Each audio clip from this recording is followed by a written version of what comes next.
Good morning, everyone, and congratulations for being, still in the front line of our debate and for resisting till the last day in the last session. My presence here among you was clear from the very beginning, 6 years ago when I met Professor.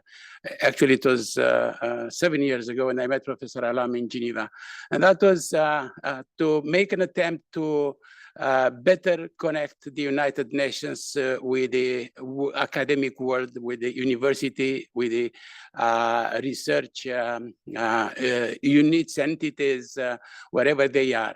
So, of course, my contribution started in my official capacity as an inspector of the United Nations Joint Inspection Unit, and I generated for that unit 3 reports that proved to be in the practice relevant for your work. One on knowledge management, another one on learning, and another one on policy research uptake. The debates this week convinced me in particular of the importance of research. And while somebody, I think 2 days ago, said that for the university, research is a condition for survival, and I think also Professor Beverly Anderson said how important it is to do research.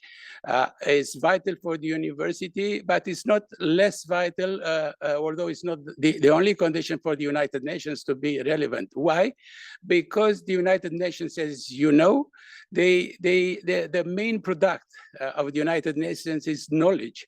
The United Nations is a producer of global public goods. The United Nations does not have its own capacity to produce money, to produce merchandise. So the only thing that is brought by the United Nations to the world is this role of knowledge broker. It is a role of helping and catalyzing cooperation for the international community. Now, I take advantage of speaking before Professor Alam, and I will consume maybe more time than he would expect. I have 6 points to make. I'm trying to be rigorous because I don't have a written presentation. First of all, I think that I feel that it is my duty to tell you more about the United Nations, because I've heard some criticism, which is right in its own, but it's relatively not very right in all respects. So I would start by telling you that there are 3 United Nations, in fact, and there is confusion between the 3. The first United Nations is what we know as the Intergovernmental Mechanism of Cooperation that was created with the United Nations Charter adopted in 1945. And think about the fact that the United Nations Charter, with all shortcomings and maybe problematic issues, this charter continue to be relevant and respected. Okay, not 100%, but it is something that is accepted and respected by 193 states. It's a long history. It's almost 80 years of history. So I think that there is something in the United Nations Charter that was very well seen and lasting, and there was a vision which is still valid today. Although we all know that the charter was invented during the time of the war, the conceptual work was done by the victors in the Second World War, but the process of thinking started in 41, 42, and in 45, we just arrived at the end of the road. So it is easy now to say, okay, United Nations not good, let's reform the United Nations. It's not that easy. In the United Nations, there is this I see that in the courses I teach online to students from all occupations, but also diplomats. They only see, when it's say United Nations, they see first of all the Security Council. The Security Council did that, the Security Council did not do that, the Security Council did not do anything in terms of the war in Ukraine. Why is it that the permanent members have the veto power, etc.? So it's, first of all, it's a member state. The United Nations is not something that exists in its own without the will and resources made available by the states. The United Nations does not have an army to intervene in Sudan, to intervene in Sierra Leone, to intervene in Ukraine, because the members did not accept to give that liberty to the United Nations. But United Nations keep this impartiality, this objectivity, and this equal distance from all the other issues, political issues. I'm comparing. It's very topical. We have this Olympics game. The Olympics game were invented by the ancient Greeks, just to create an atmosphere of dialogue between words. And now the politics intervene so far that there is no Olympics without a sort of political interference. So why should we sacrifice the young athletes, young people whose whole career were meant, to produce performance and to meet other young people across the world? I don't want to enter in detail. I wanted to say that in the United Nations, as long as you are not excluded by the rest of the member states, you are an active member, you should engage in dialogue, you should engage in solving the problems of mankind. The second United Nations is the Secretariat. It's not the same. The public servants that are working in this building, they follow different rules. They have their rules as public servants. They have their careers. And I think Professor El Sadiq said, and probably rightly so, that the UN people, they follow their own interests. You remember he said that yesterday, and that is, I can confirm that. I had many occasions where I presented things related to the United Nations. I had the book which I launched in a university, and I saw people coming to me. I said, okay, what a good book I wrote about United, and actually all the questions are related on how to get into United Nations, to be employed by the United Nations. So unfortunately, even the young people, we put so much hope in the young people, they see the United Nations as a job provider, not necessarily as a champion of a different vision, a champion of peace, a champion. And you need to be special. You need to be able to believe in that in order to be an effective member of the United Nations. Of course, we cannot generalize. This is why I thought that the statement yesterday was a little bit of exaggeration. There are people in the field. There are people that are, not everyone is sitting here in this building in the pleasant Geneva. There are people in the field. There are people that are killed. There are people that, whose houses are bombed. There are people who sacrifice their families. They will sacrifice, they cut the links to their country. So we cannot generalize. So this was the second United Nations. And the third is the United Nations, it's you people. So the partnership of the member states with the civil society started a long time ago, started since the inception of the Charter in the area of human rights.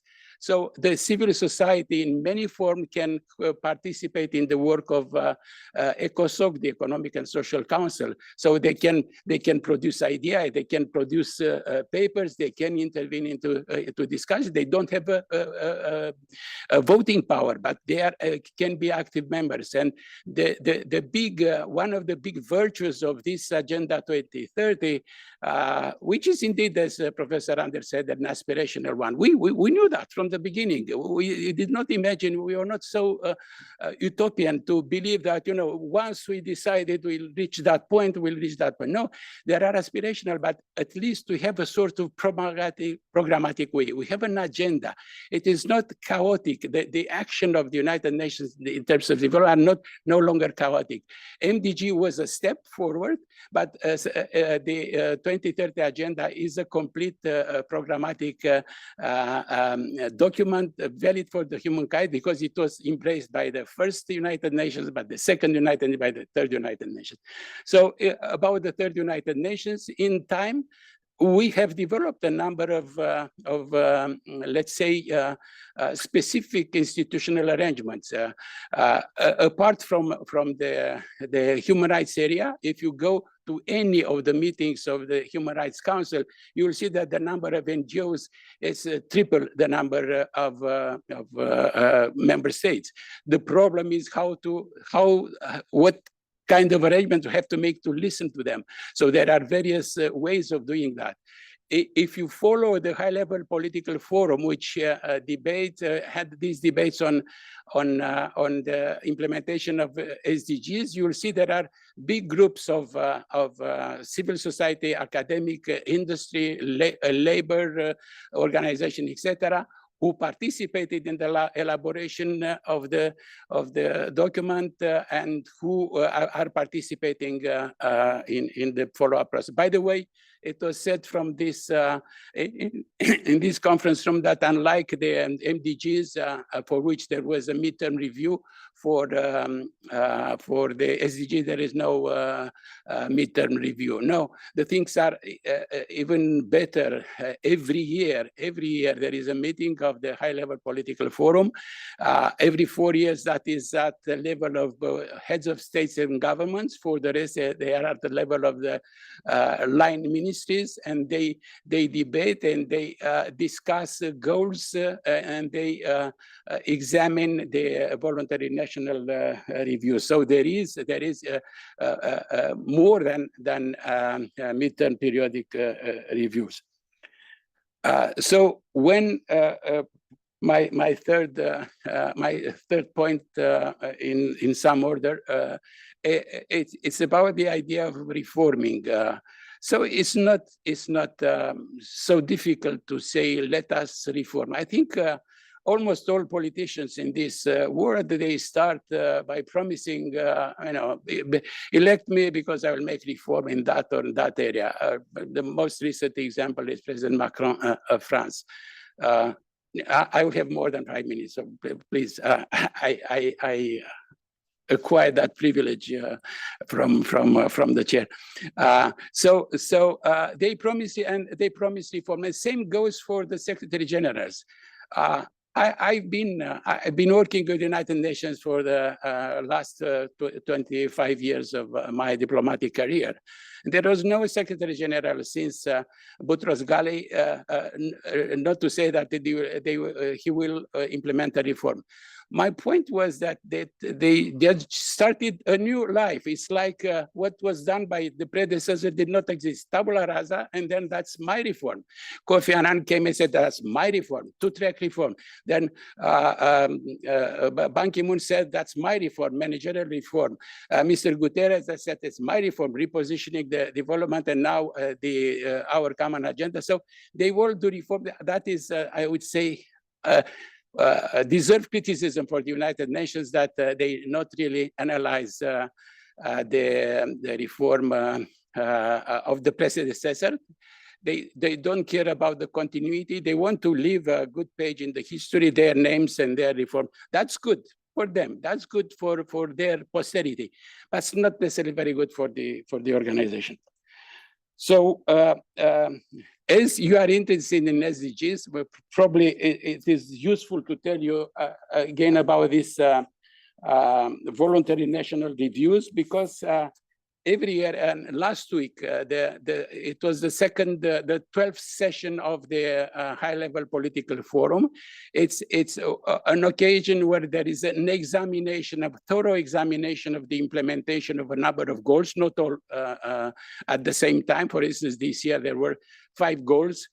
This year, 36 countries presented their national voluntary reviews. So there is a systematic procedure to follow the implementation.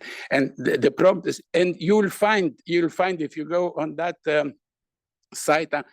Unfortunately, I cannot show you too many documents, but there's a report of the Secretary General on the implementation of the Agenda 2030, and you will have a good amount of data, maybe not exhaustive, but a good amount of data on the progress. Where is progress, where is stagnation, where is problematic, where they are lacking the data, because in many respects, data showing anything good or wrong does not exist. So such a progress is there. I wanted to show you some figures. I would have preferred to show them on the screen, because the figures are somehow very telling, but you have to see them, not to hear them.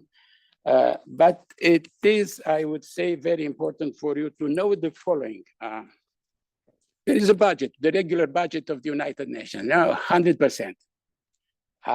The top four contributors, four countries, they contribute 51% of the budget.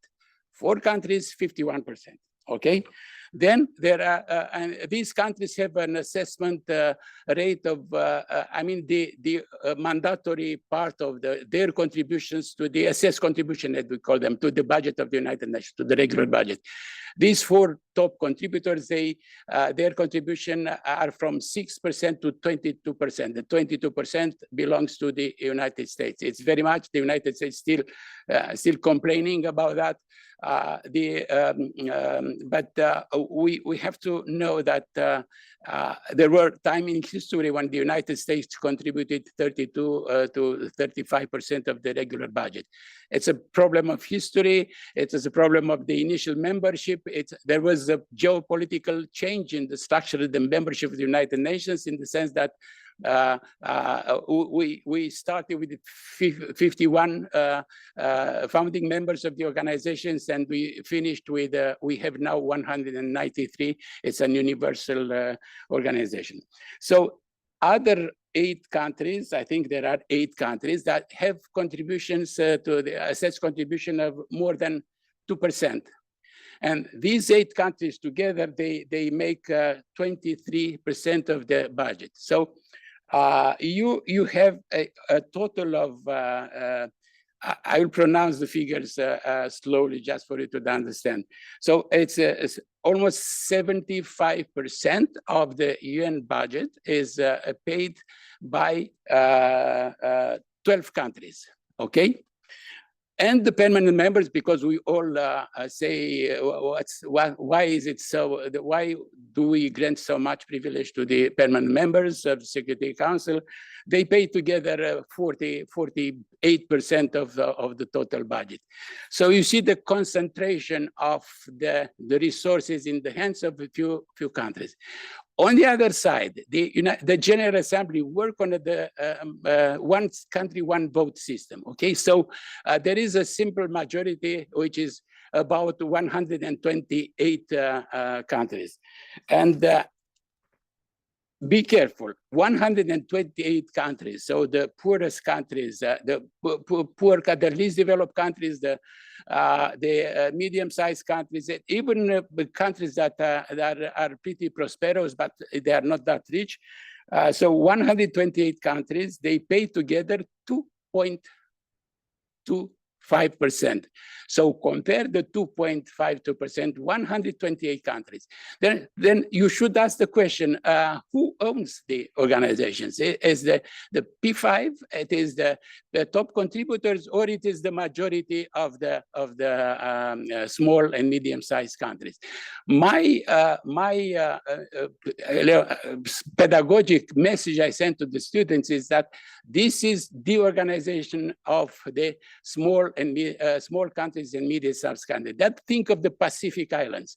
Think of the Pacific Islands. What is how could they negotiate anything with their small capabilities in terms of human resources, financial resources? how could they negotiate, let's say, an agreement with the United States or an agreement with the European Union?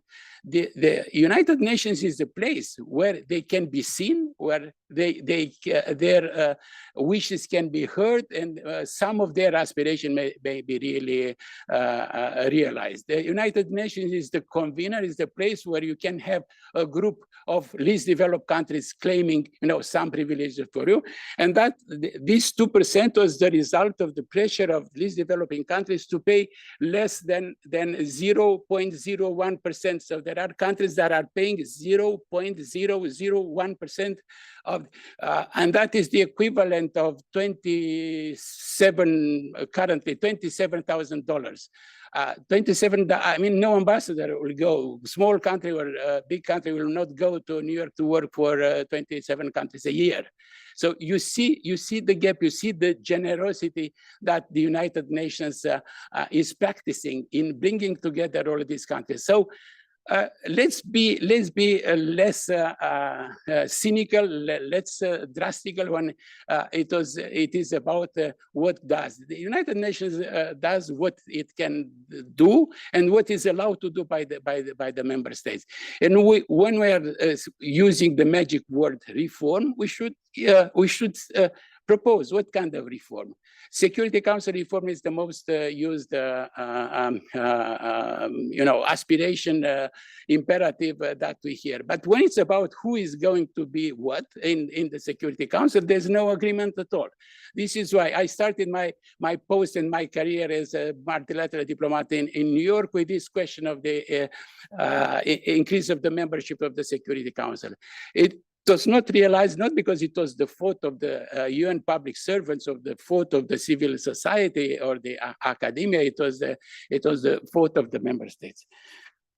Now, last but not least, and maybe that is the most pleasant part for me, and to some extent it should be a useful information for you.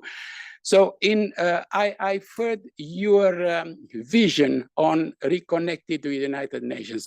I've heard your raising problems in terms of where to publish, how to disseminate our publishing. And much to my satisfaction, I found out that practically the report that the United Nations has produced, the Joint Inspection Unit in 2018, reflects exactly, but from the other side, the same wishes. And I would hardly recommend to you, if you really want to know more about the United Nations and about what you could help the United Nations, because the point is not for the United Nations to help you. Maybe there is that we help you to help us, but you can bring your own help. The university can spare millions of dollars by knowing where and how to offer their own research products, rather than letting the United Nations to resort to professional big consultancy company that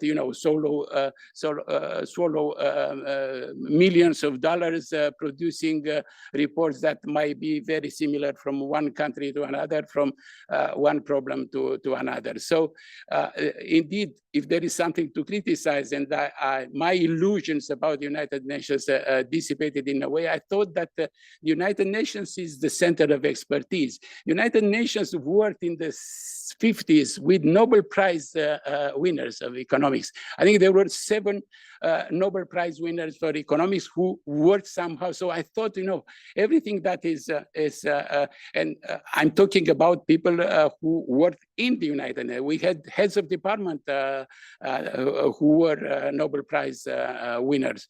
And I thought, the knowledge is really produced in-house by the public servant. It is not so.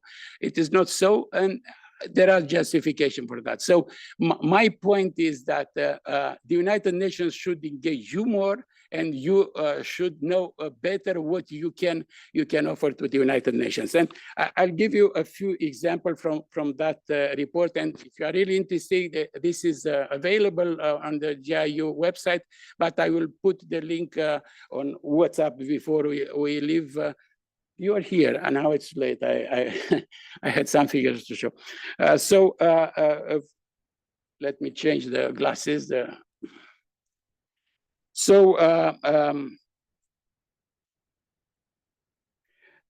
We found out that there is an important number of long-term partnership with academic and research institutions, but not in all the cases of various institutions. For instance, the Department of Economic and Social Affairs worked with a lot of researchers from the university.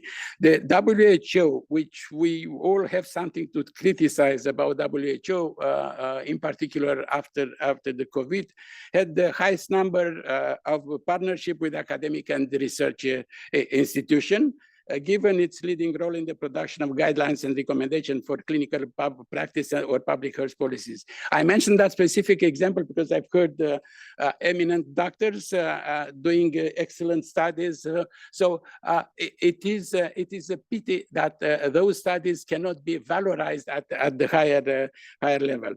Other agencies with operational footprints, I need the presence in the field, like UNICEF and FAO, they also produce a lot of research internally. So what I'm trying to say is that there is a lot of room for you to fill in the gaps. But again, we should have a sort of better dialogue and better connection with the United Nations.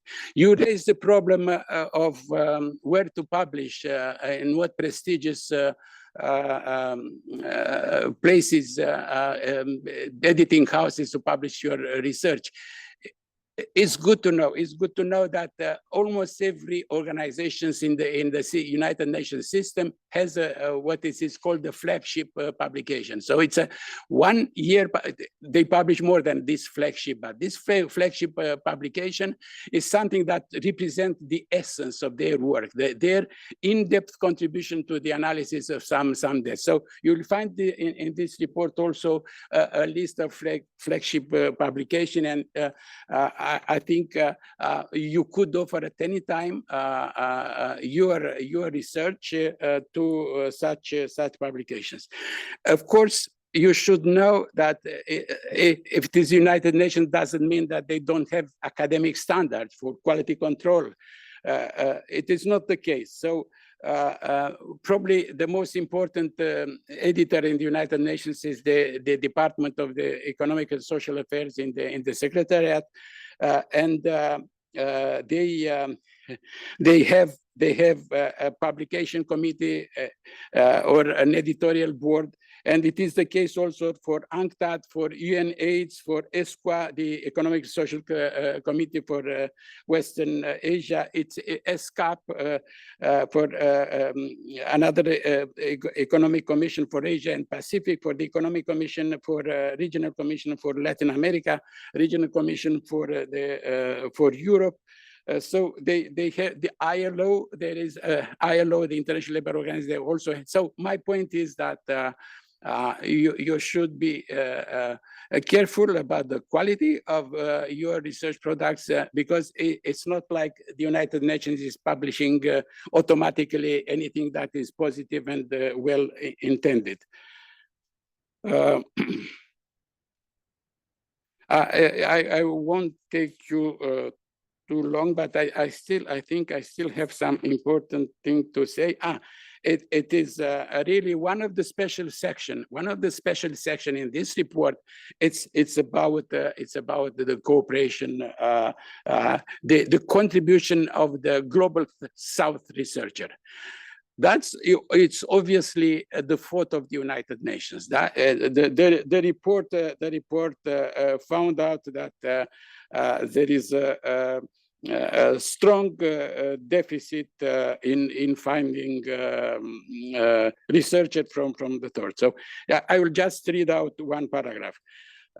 This finding is also supported by the data produced, accessed, and used by university and research center in the North, disproportionately produced by research center in the North. This is a question of bad orientation from the United Nations editors or those who are project managers, but it's also a passive attitude from the Global South. So you should not accept that one consultant from New York City knows better the realities of Sudan than the Sudanese themselves. I took an example because I see Sudanese friends around, but that is valid. Myself, I was once in a team of so-called consultants. I was a diplomat living from New York to Romania for a project on environment, and they put into the team French consultants. That French consultant was paid. I was not paid. I was a member of the Romanian delegation. And that consultant was completely out of any knowledge about the country, about the issue, about this. Just he was designated by France to be part of the. I don't want again to generalize. There are consultants that specialize in United Nations business. They know very well what is going on, but there is a lot of place for you. Finally, I don't know if it is finally. So one of the recommendations, these reports, I spoke about this in front of this audience. These reports are not just research. They end with some recommendations that normally are followed in a good percentage by the respective organization. One of the paragraph was the inspector invites research managers throughout the United Nations system to seek the views of academia and to engage in strategic dialogue with the external research and the research institution with a view to collaboratively analyzing challenges of a systemic nature. Why do I mention that? Because that is an official document. That is, in that form is the Joint Inspection Unit, but these documents are endorsed by the General Assembly. So the same contents is having the authority, so you can go with the report, and if you find resistance, you have a good idea, you have a good project, and for some reasons it is not accepted, you should tell that. And another recommendation, and with that I will finish, and that is something that is good for West to follow, because West is growing of age. I see the commitment and the interest by its members. So the last one of the important recommendations made in this report was that the Secretary General of the United Nations, in consultations with executive heads of the United Nations system organizations, should encourage long-term partnership with academic communities at the global, regional, and levels, and establish basic guidelines for such partnership. Here there is a very significant link between this recommendation and the profile of your organizations. So first of all, you satisfy that imperative of bringing the South perspective in the debate. That is one thing. Secondly, it's already a sort of collective effort. It's not, the individual efforts of an institute in Pakistan, an institute in Malaysia, an institute in India. It's a collective. So this is why personally, I like very much the initiative of SDGs universities, because that is a way for you to really try to work together. So you should do better than anyone because you understand each other. I didn't see any major doctrinal differences between your approaches. I saw that the experience in the field is similar in many countries. So you have this argument you can produce, but you should work together, because otherwise there is a multitude, there is a crowd of organizations outside the United Nations in what I called the third United Nations, which aspire to the same condition. I'm sorry I took so long. Of course, I like to talk about the United Nations. I could do it for a longer time if my voice would allow. But I really, as concluding remarks, as one that listened carefully to what was said in that room, I wanted to share with you this kind of perspective, and hoping that this will help you in this new stage of the existence of West, because I really see it as a new stage, this SDG universities, which should be more than a database, because Another problem that I found in the knowledge management report is that the more information we have, the less we exceed this information. So we need guidance. We need to systematize the information, etc. So it's not enough to have yet another very complex and nice big data. It's good to use that data and produce together useful research products. Thank you very much for the attention again. Thank you.